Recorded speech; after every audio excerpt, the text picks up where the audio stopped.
Vieni a Matera, è ovvio che salverai questo video per sapere dove mangiare la miglior cucina tipica. Parliamo del primo ristorante nato fra i sassi di Matera circa 35 anni fa e che sorge in questa location a dir poco stupenda. E c'è anche questa suggestiva terrazza panoramica. Ho scelto il menù degustazione ed ho iniziato da una serie di antipasti della tradizione. Uno più buono dell'altro e non può mancare un assaggio dei peperoni cruschi. A seguire le orecchiette con pomodorino fresco, salsiccia pezzente e funghi cardoncelli. Capocollo cotto a bassa temperatura e laccato al miele con scarola, una carne che si scioglieva. Poi un fuorimenù, il raviolo liquido con pecorino di moliterno e tartufo. E anche un secondo extra, le ribs con fondo bruno, con la carne che solo a guardarla si staccava dall'osso, una cosa pazzesca. Si chiude con la mousse di ricotta, cioccolato e fichi su biscotto croccante. Da Austin Matera il menù degustazione costa 38 euro. Il locale è anche pizzeria, nominata tra le eccellenti della Basilicata. Austin da non perdere a Matera.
Salve, buonasera da Officina Mediterranea. Questa è una puntata di Alma Culturas, 118esima puntata, trasmissione. Abbiamo gradita ospite la scrittrice Franca Canitella.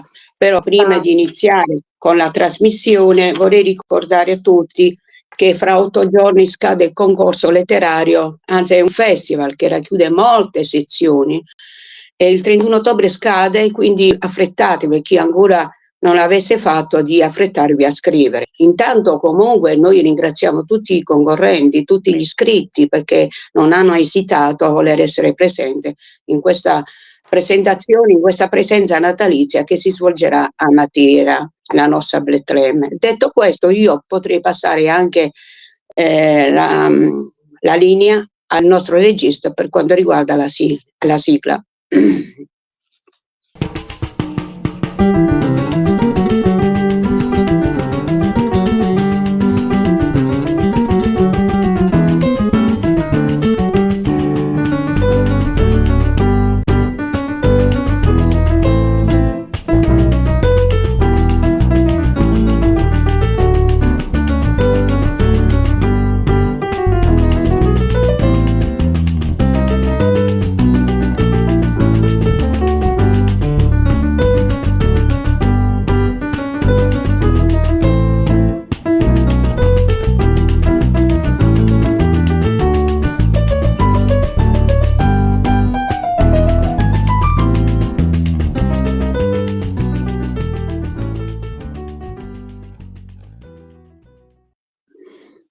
Allora, dove eravamo rimasti? Era una frase proprio di Enzo Tortora.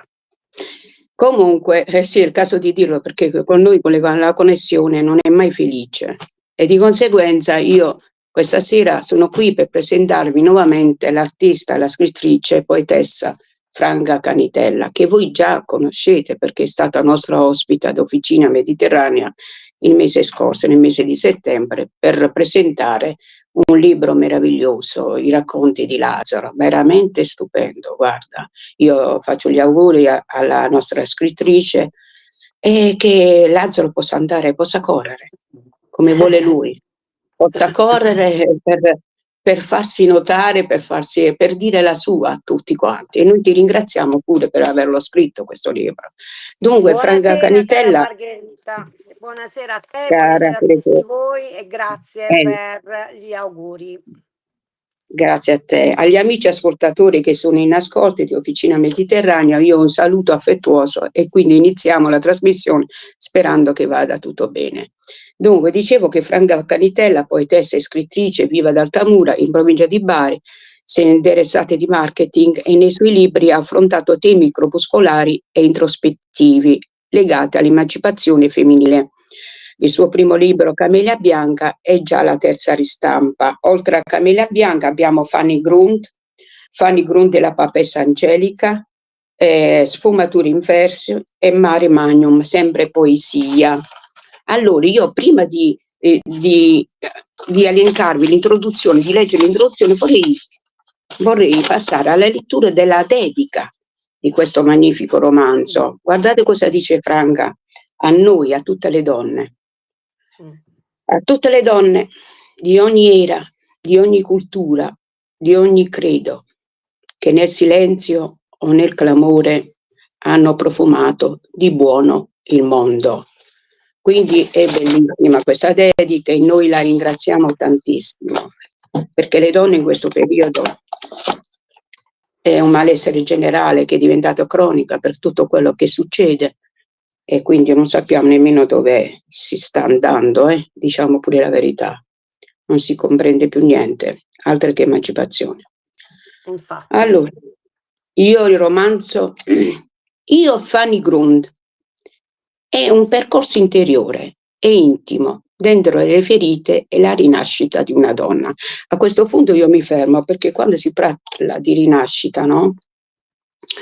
Io recentemente ho presentato pure un libro di Anna Maria Faricelli, L'eco del silenzio, che parlava proprio della protagonista della rinascita.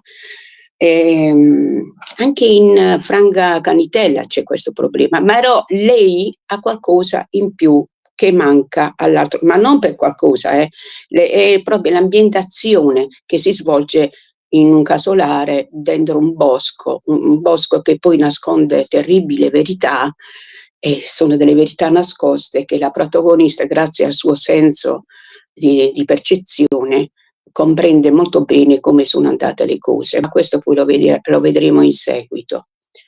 E quindi la protagonista porta con sé un passato doloroso, segnato dalla morte misteriosa del padre e da un rapporto conflittuale con la madre, incapaci di reagire alla perdita. La scomparsa delle vere cause della morte paterna non placca il suo tormento, che rimane vivo e la spinge a interrogarsi continuamente sul senso dell'esistenza. Decide così di cambiare vita, seguendo il consiglio di un amico e rifugiandosi in una casa di campagna dove lentamente ricompone i frammenti della sua identità. In quel luogo ritrova equilibrio, nuova energia e soprattutto l'amore autentico.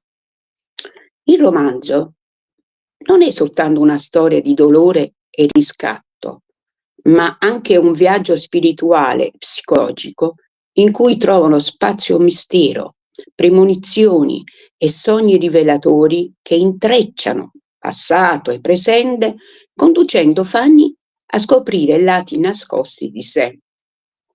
Attraverso questo cammino, la protagonista affronta il peso delle domande senza risposta, impara a guardare in profondità dentro se stessa e arriva a una rinascita inaspettata, trovando nel dolore il seme del cambiamento.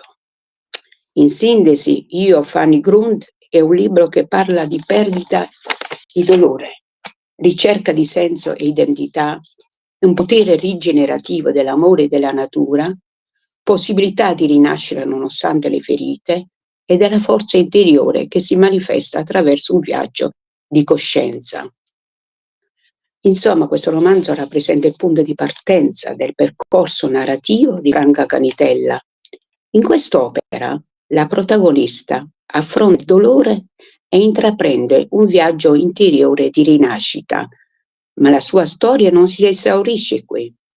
Il cammino personale di Fanny si arricchisce di nuove dimensioni storiche e spirituali. Attraverso di lei prende voce Angelica Coenti, figura femminile realmente esistita nel Seicento. Questo passaggio apre la narrazione a un dialogo tra passato e presente, rafforzando il filo conduttore del romanzo, la ricerca di senso e di libertà interiore, e dà origine al sequel Fanny Grunt e la papessa Angelica. Voglio sottolineare che questo romanzo ha ricevuto il premio dell'Accademia Internazionale Francesco Petrarca, La Tempesta, con la seguente motivazione. Con lucido realismo l'autrice affronta tematiche interessanti e importanti come l'armonia dell'essere. Il romanzo esplora temi come la vita, la morte, l'eterno femminino e la ricerca di sé, attraverso un linguaggio poetico e avvincente. Fanny, la protagonista, è una figura femminile forte e sensibile che si muove tra passato e presente, scoprendo la verità nascosta, riflettendo sulle sue esperienze personali.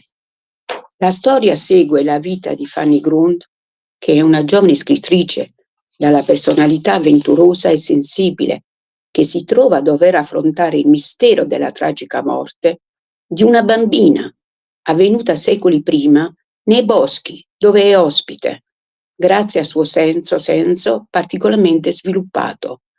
Fanny riesce a risolvere il mistero e a scoprire la verità sulla morte della bambina, che la porta a scoprire la storia di una giovane alchimista, che oggigiorno diremo che una chimica, dei tempi dell'Inquisizione. Qui ho detto tutto.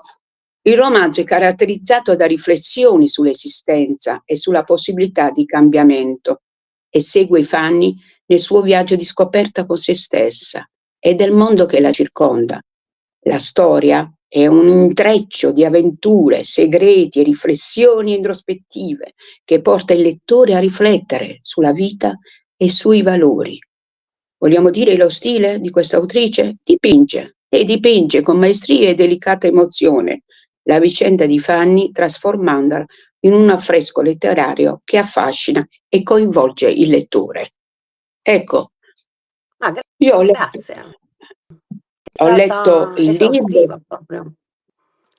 Dimmi. Sì, ho letto il libro perché poi mi ha coinvolto e devo dire la verità che i personaggi che mi hanno maggiormente colpito sono Romolo, Fanny la ragazza, la scrittrice ovviamente, e sì, mi è interessata molto la storia della Chiesa sconsacrata e quindi anche la vicenda di Angela Coenti, che poi sarebbe Angelica. Angelica E mi devi dire un pochino, il romanzo inizia che la ragazza parte per un viaggio perché è consigliata da un amico, da Federico, di passare un po' di tempo. Che poi è proprio il figlio di Romolo. Ecco. Ma Romolo aveva due figli. Maurizio. Sì. No, continua. Stefano. No, stavo dicendo che Fanny proprio nel periodo in cui è la data del suo compleanno, perché il suo papà è morto proprio il giorno del suo compleanno, del 12° compleanno. Sì, anni prima però, Sì, certo, i pattini come regalo e la sera il papà diciamo che non si è saputo più nulla e per molti anni gli hanno additato un suicidio e magari anche che aveva combinato delle cose che in realtà non aveva mai fatto. Quindi Angelica, sì. Fanny ha vissuto questo dramma insieme alla sua mamma. E ha sempre rinnegato e compreso e creduto nell'innocenza del padre. Sì, perché non accettava. Sì, perché lei l'adorava il papà, però da quella volta non ha più toccato i pattini. Il papà era un pezzo grosso, era un generale. Era un generale che stava indagando su una questione molto che scottava. Aspetta, fermati Franca, la voce ci sente l'eco, la risonanza, non so, allontanati un pochino dal microfono, vediamo di migliorare questa situazione. Non ti avvicinare molto al telefono, da lontano, parlami da lontano. Dai. Stavo dicendo, mi senti? Mi Eh, senti? sempre uguale, la voce tua e il telefono tuo. Vabbè, cosa, Chiedo co- scusa un attimo, buonasera a sì, tutti. Franca, buonasera. forse c'hai il microfono otturato sotto, può darsi che c'è qualcosa davanti al microfono. Prova a parlare. Allora, non lo so, si sente? Mi No, sentite? Mi sentite? male. Forse un pochettino meglio adesso. Allora, ok, prendo il telefono in mano. Prendo il telefono in mano, mi Eh, senti? sì, ti sento, ti sento. E spero che anche gli ascoltatori ascoltano. Mm.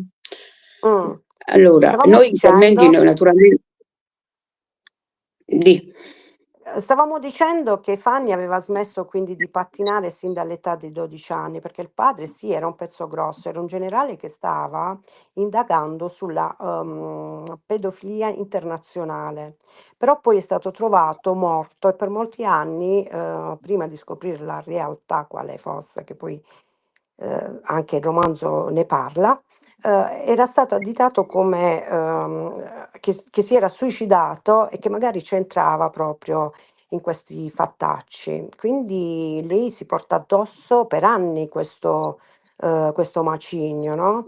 E che comunque gli esatto, blocca tutta la sua esistenza.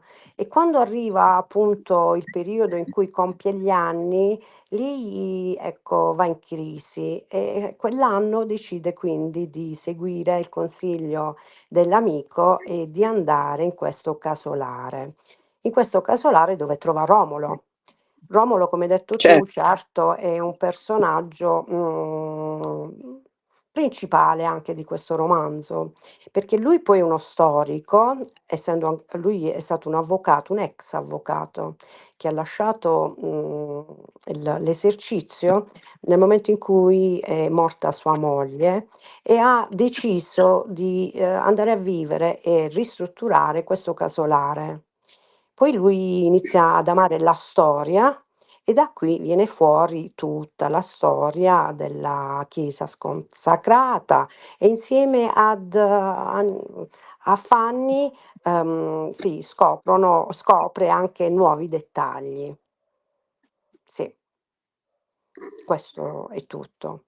Cos'altro volevi ecco. sapere? E Non riesco a leggere le niente, domande purtroppo. Mm? nemmeno io perché siamo entrati entrambe dal telefonino, di Va conseguenza i bene. commenti, le domande non ci sono. Dobbiamo dire agli amici ascoltatori che Se- questa chiesa sconsacrata poi in seguito ci servirà anche per continuare la seconda vicenda di Fanny Grund, no? Di approfondire certo. meglio. Ecco, vuoi accennarlo questo?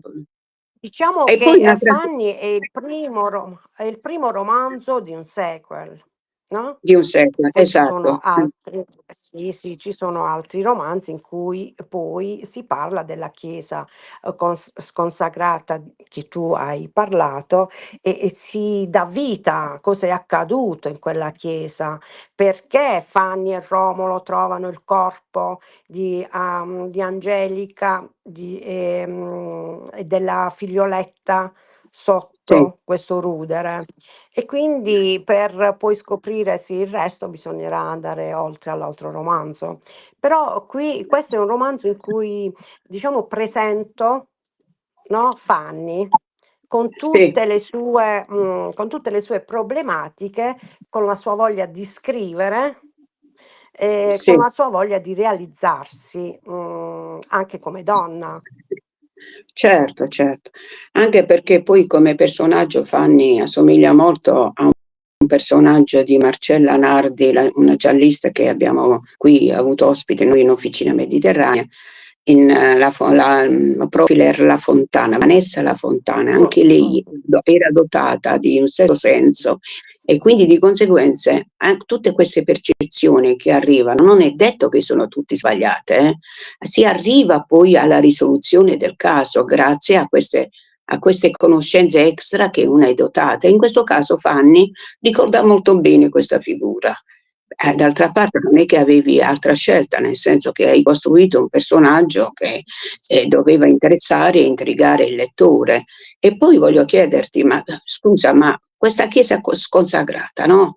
Tutto questo fatto qui, marchingegno che c'è dentro, terribili verità, inquisizioni, periodo storico, a me va benissimo, figurati, mi inviti a nozze, ma per scrivere questo tu ti sei documentata da Mi sono qualche... certo documentata, ma più per l'altro romanzo, perché questo è un rudere che forse realmente è esistito nella zona della Basilicata. I nomi forse li ho inventati, ma come storie no, perché mi sono documentata. Tu sai benissimo che le famiglie antiche avevano tutti un po', le grosse famiglie nobili nelle antichità, insieme ai loro poderi avevano delle chiesette. Sì, sì, No? anche il cimitero, se Ecco. per questo, anche il Ah, boh, cimitero. anche i cimiteri, sì. E questa è una di quella chiesetta. Praticamente Romolo scopre che è stato il suo bisnonno colui che ha, diciamo, tenuto in piedi. Lorenzo Marini, no? È il nonno di Marini, Romolo. sì, Sì. sì, sì, che poi tutta un'altra storia anche quella di Avvicina il telefono a te Romolo. perché... Scopre, eh, no, con tutti i suoi libri, con tutti i suoi studiosi, ma sempre anche grazie all'intervento di questa donna che è arrivata così per trascorrere un periodo di riposo, ehm, di crisi spirituale, invece aiuta anche Romolo a scoprire la sua matassa, no? Certo, e infatti volevo chiederti, vogliamo dire agli ascoltatori, la figura di Romolo si trova lì in questo casolare, ma perché si trova lì? Perché anche lui è stato vittima di intrighi, di accuse infamanti, no? E vogliamo dire Sì, cosa è successo alla sua tirocinante Alessia? Perché Romolo, dovete sapere, è un avvocato, quindi aveva un suo studio, una sua equipe, è successo uno scandalo, un omicidio passionale, di femminicidio, e quindi Alessia In è stata incaricata. realtà, lui si avvicina, ad un ragazzo che era detenuto in carcere, innocente da anni, e questo ragazzo gli aveva scritto un sacco di lettere, perché Sì, sapeva che se sì, non metteva su un buon avvocato, lui non sarebbe mai riuscito a dimostrare la sì, verità. perché il ragazzo E era così, innocente. esatto, Romolo alla fine legge questa lettera, anche se tutti gli altri dello suo studio dicono: "Ma dai, lascia perdere, non è un caso che fa per noi", lui abbraccia questa causa e vuole scoprire la verità e va fino in fondo con questa sua, tirocinante. Però anche qui c'è, lo zampino, dell'alta aristocrazia, cioè un figlio di è nipote, insomma, di persone, "per Hanno bene", mescolato tra le carte, va. virgolette, Eh, tra virgolette, le bravo. carte sono state Che mescolate, era il diciamo. reale colpevole, okay, Mm. e quindi, c'era solo un modo per trovare la prova per inchiodarlo, ed Alessia, questa tirocinante, uhm, Improvvisa. si improvvisa, all'oscuro ovviamente di Romolo, perché Romolo non l'avrebbe mai messa così a rischio, Sì. e quindi si trova in un pasticciotto, nel senso che Addirittura poi telefona all'indagato principale e gli dice o ci vediamo fra mezz'ora e confessa sì, oppure bravo. altrimenti io porto tutto all'avvocato. E Esatto, qui è successo quello che non doveva succedere, sì. che la ragazza è stata È Alessia, stata malmenata poi da questa eh, persona, e poi un colpo alla testa che l'ha resa poi, così senza immobile, sì. vita, senza Esatto, vita. E esatto. quindi anche Romolo è stato accusato di complicità, E in di questo episodio favoreggiamento addirittura in avevano anche episodio. detto che era la sua amante, e quindi scandali su scandali per portare, pur di portare l'acqua al proprio mulino, però alla Sì, fine perlomeno ottiene quello che sì, quello che, insomma, la e- ragazza ottiene la verità, ecco. E certo, quindi alla certo. fine l'innocente viene scagionato e in prigione va, l'autentico colpevole. Però nel frattempo Romolo è distrutto, sia per la scomparsa Certo, della moglie, che ancora lui non riesce a smaltire, a fagocitare questo lutto terribile, perché quando succede i lutti in famiglia sono dei lutti terribili che ti violentano il cuore, te lo portano, se lo esatto, portano, e quindi ci per una vuole malattia. tempo, molto tempo. Poi perché è successo questo fatto equivoco, lui si rifugia in questo casolare che ospita dei viandanti, delle persone che vanno in cerca di verità, di rigenerarsi, di trovare se stesso, no? Di Esatto. essere tranquilli, in pace. Io a questo proposito voglio dire che gli scrittori in genere, spesso la maggior parte degli scrittori, siamo tutti figli della stessa mamma, nel senso che è un cordone ombelicale che ci unisce tutto. Ma che cosa ci unisce a noi? Ci unisce il fatto che noi non ci accontentiamo di quello che vediamo e andiamo in cerca della verità e dell'infinito, dell'esistenza, la verità sull'essere, di chi siamo, ce lo poniamo ogni giorno, ogni domanda senza avere risposta. Siamo E pieni di quindi dubbi. siamo pieni di domande che non arriveranno mai risposte, però nel frattempo, sai perché? Perché noi siamo persone limitate, però ugualmente non ci arrendiamo. E quindi vediamo con l'immaginazione, con la fantasia, costruire una verità, e poi spetta naturalmente sempre allo scrittore mescolare bene le carte affinché poi la verità riferita a una persona oggettiva non venga rivelata, ecco, non viene compresa. E io questo romanzo, devo dire la verità, è leggero nel senso che è distensivo, perché poi la ricerca spirituale è una faccenda interiore, intima. Poi verso la fine, quando Stefano, il figlio di Romolo, perché poi Maurizio muore per overdose, no? Quindi l'altro figlio di Romolo, resta Stefano che si innamora di Fanny. E allora a questo punto ho visto che nel finale non ci sono sentimenti forti per coinvolgere, non c'è passione. E io mi sono chiesta, spero che in un seguito Franga possa far scattare la scintilla della passione Certo, fra questi perché tu due. mi hai detto giustamente, è come se hai messo il punto e basta. Eh, Giusto? eh, eh. C'è il sequel, c'è un altro che tra un po' arriverà, Sì, ma anzi la terza, il terzo volume si parlerà proprio di Fanny e di Stefano e di quello che riescono a costruire insieme, ma benissimo, sempre per il sociale, per i perché i sociali. miei temi sono sempre quelli, insomma, i Sì, miei sì, sì, temi sono ho sempre capito. Quindi quelli. questo è un romanzo, sconsiglio la lettura, da leggere assolutamente, anche perché si cerca una verità in una campagna che parla, si confessa, si racconta, anche se poi sono terribili verità, ma si racconta lo stesso, e in queste terribili verità uno poi magari ritrova se stesso e delle cose che non conosceva. Io voglio dire agli ascoltatori, perché ogni volta che poi c'è la puntata non viene seguita bene per le connessioni, per la voce che va e viene.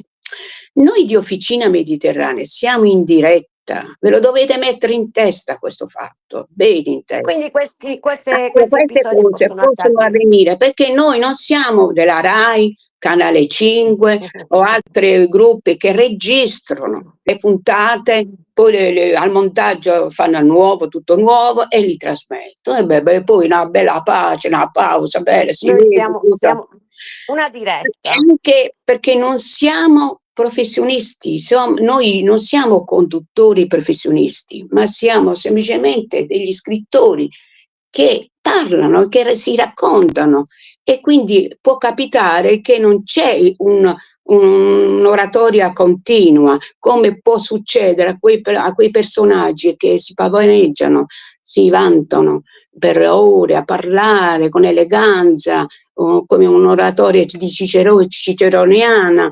Ma perché? Ma perché è solo una materia allora. Allora, dire la materia per 15 anni, per 10 anni, sembra la stessa cosa. Memorizzano tutte e fanno una bella figura elegante e tutti applaudono. E questo è uno specchietto per le allodole che si alimentano di una che cosa? Di una luce di riflesso. Non è una luce vera, autentica, come lo siamo noi Questo dovete prendere atto, perché in un'officina mediterranea succedono queste cose e quindi poco succede pure che va bene, come può succedere la variante che la trasmissione purtroppo segue dei fastidi, dei disturbi. Ecco, io ho detto questo. Allora, dimmi. No, volevo concludere con una frase. La mamma di Fanny, perché lì c'è anche un rapporto, il ne rapporto parlo, no, conflittuale con la conflittuale figlia. con la mamma. Però la mamma cosa diceva di Fanny? Che ognuno ha un compito nella sua vita. Quindi spetta a noi scoprire quale sia col nostro percorso. Va Certo, bene? certo, è un viaggio interiore. Come io mi auguro che anche gli altri libri possano risolvere questa situazione, di ritrovarsi alla luce del sole. Io ringrazio vivamente tutti gli ascoltatori, noi ci scusiamo nuovamente, quindi non so cosa dire. Vi abbracciamo e speriamo in meglio. E poi Grazie innanzitutto, mille Margherita. niente, è il mio dovere perché ti stimo e ti rispetto come scrittrice. E poi voglio dirvi ancora una volta, ricordatevi che fra 8 giorni scade il concorso, se ancora non l'avete fatto, sbrigatevi a farlo e muovetevi, perché qui non è che stiamo perdendo tempo, fra poco si chiude tutto, poi non ci sarà scampo per Quindi ci nessuno. incontriamo tutti a Matera, giusto? Certamente, dovete venire, perché è lì che ci dobbiamo vedere e ci dobbiamo confrontare, ok? Arrivederci a tutti, una buona serata. Un Salve, saluto a buona Donato, il serata, nostro grazie regista. mille. Grazie per la sua disponibilità. Arrivederci. Arrivederci. Ciao Franca.